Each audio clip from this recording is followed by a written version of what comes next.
My name is Robin Toma. I'm Executive Director of the Los Angeles County Human Relations Commission.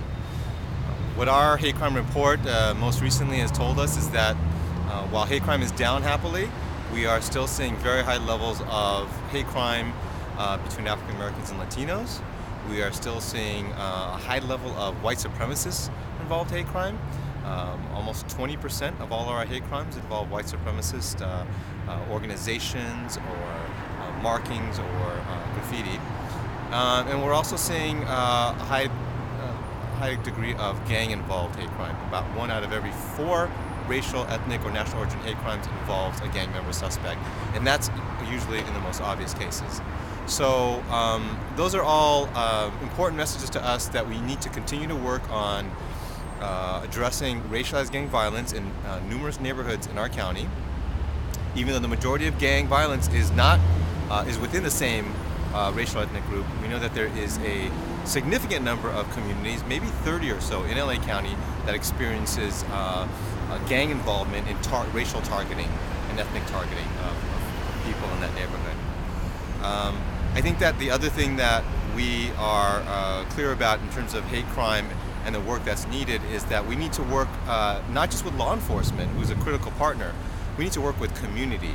We need to work with that community not just to deal with the tensions and conflicts that are occurring between the racial and ethnic groups. We need to really work with them to focus on the underlying issues to build their relationship and their trust with one another, and see that they have so much more in common than they have in different, whether it's better schools, safer neighborhoods, parks in their community, the need for greater attention from law enforcement, a whole variety of things that really create quality of life in a neighborhood. So we're seeing the tremendous results in doing that kind of community building work along with targeted gang intervention and prevention. And I think that's an important space for us to be in, because when we look at prioritizing the work we do, what's more urgent than places where one has to worry about being shot or attacked because of the color of your skin, or because of your ethnicity, or because of your sexual orientation or religion. And so we're focusing on those areas of hate violence where we're seeing that kind of... Just in closing, your commission has been recognized for having some innovative programs that have been used as prototypes throughout the United States. Could you just list a few of them and what you think their successes were and are? I would say that our Network Against Hate Crime has been around since 1984 and has brought together law enforcement and community to really ensure that people are staying focused on the issue of hate crime and not becoming complacent, and innovating new partnerships and alliances. I'd say our 0 Hour No Haters Here school program has demonstrated through our targeted work in certain high schools that if you integrate human relations into a high school, you can not only make it improve relationships, but you can actually improve the school climate to the extent where academic achievement improves, and you see less people being suspended and expelled, which is just contributing to the school-to-prison pipeline. I think we're also very proud of our work in racialized gang violence prevention in Harbor Gateway and Pasadena, Altadena, in many of the neighborhoods where we're seeing that kind of violence. And I think that I'm very proud of the work we're doing around the homeless issue, where we're initiating the first effort ever in the country to track the crimes against homeless people, working with law enforcement.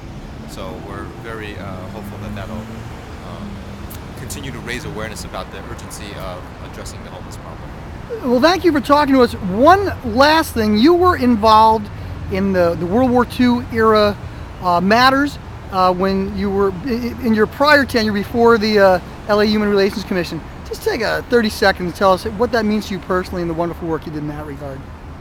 Well, I feel like that the internment of Japanese Americans included my mother and her family, and in a sense, I feel privileged that I was able to work on it in some way, shape, or form. And what I did is I worked with Japanese Latin Americans who, in an unknown episode, largely unknown, were taken from their homes in Peru and in 12 other Latin American countries, brought here to the United States as undocumented citizens after they were stripped of their passport and visas, and then were treated as basically pawns in a prisoner exchange scheme with Japan, and had their lives uprooted, and they were transported to war-torn Japan, many of them, issues in this prisoner exchange. And we fought for their inclusion in the redress that they were excluded from under the 1988 Civil Liberties Act. And I continue to work on behalf of those who really, whose stories were not well known and understood, and those who resisted the draft of Japanese Americans from the camps into the military. So those who were going to become 442nd Battalion members who ended up refusing because they said, why, how can we do this when our own families are being denied their constitutional rights? Well, Robin Toma, Esquire, thank you so much for this interview. It's a privilege to call you a colleague, but an even greater one to call you a dear friend. Thank you. Thank you so much.